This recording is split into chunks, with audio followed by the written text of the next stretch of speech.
We are back and you're still watching straight from the expo.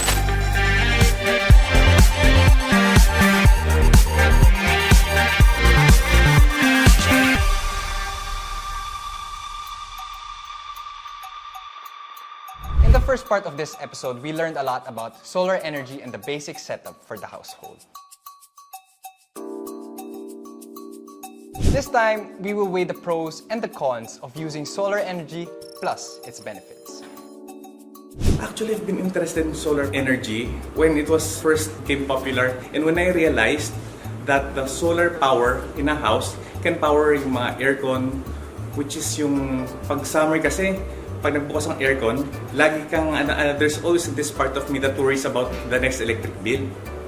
So talagang pinag-aralan namin, I was able to save enough for at least half of the cost.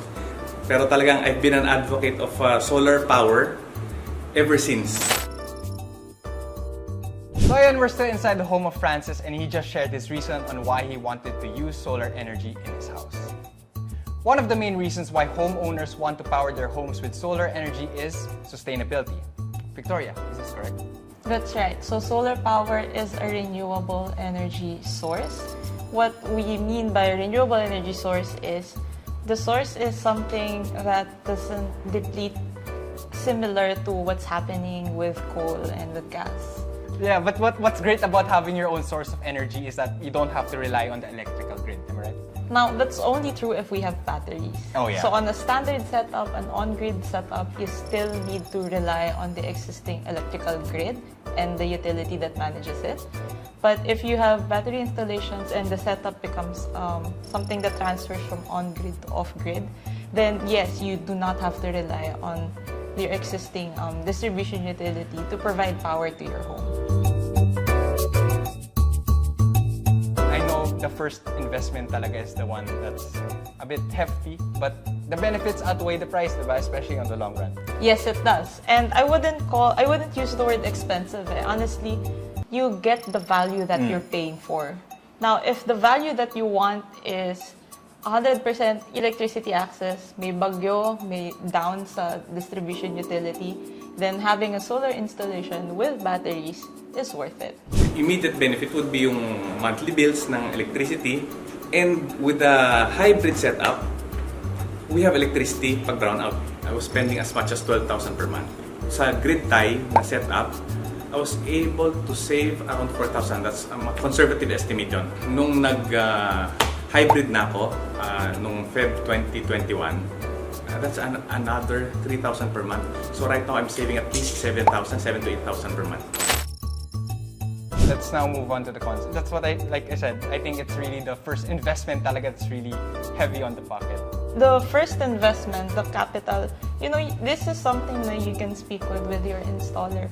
So I'm not sure about Sir Francis' payment terms, but there are various ways to do your payment terms and various ways to negotiate the costs. And again, these costs, is it expensive or are you getting the value of what you're paying for? Actually, I've been an advocate of solar power since because of the benefits that I've been getting from them, and I've managed to convince at least 4 of my friends to go solar. No regrets whatsoever.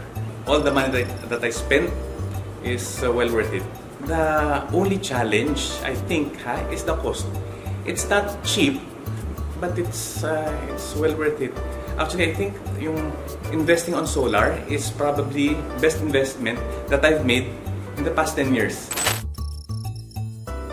How much will a homeowner have to spend in maintaining a solar power setup? So it will depend. If it was sold to them, nakasama na yung operations and maintenance, which involves cleaning the panels, troubleshooting, everything, then yun yung kasama ng package niya. The cost of maintaining the solar panels is not super significant kasi solar panels are made to withstand all types of weather. Pero for the Philippines, actually, yung regular na pagulan is good for the solar panels. The maintenance that you're gonna be looking out for is yung feces ng birds. Pag may tumira doon ng solar panel mo, it happens. It happens, ha? So aside from unfortunate events, since we're dealing with technology, it degrades pa rin, diba? So is there times na do we have to change the solar panels or any of the equipment after a certain period of time? Because of course that will add to the cost. The solar panels themselves have a material warranty of about 10 to 15 years. Even after that, you have a linear power warranty, which goes from 25 years if it's a monofacial solar panel and 30 years for the bifacial. So why am I talking about warranties when you're asking me about replacements? Kasi the warranties represent how long these panels can survive. They will be okay. And there have been installations in the Philippines all the way up to the 1990s na okay pa. Kung tama yung pagkaka-install and it's being taken care of well, your panels will be okay 25, 30 years after. Before we end this episode, give one big tip, one big advice for homeowners considering solar power. The biggest advice for homeowners considering solar power is to think about that solar energy is there to support you against rising costs of energy, which is for your family. Now, where you have it installed, materials you use, look for trusted brands such as LONGi. Look for trusted suppliers with permits and that do proper safety checking. And even for a home, I recommend that you have your home assessed as a unique installation.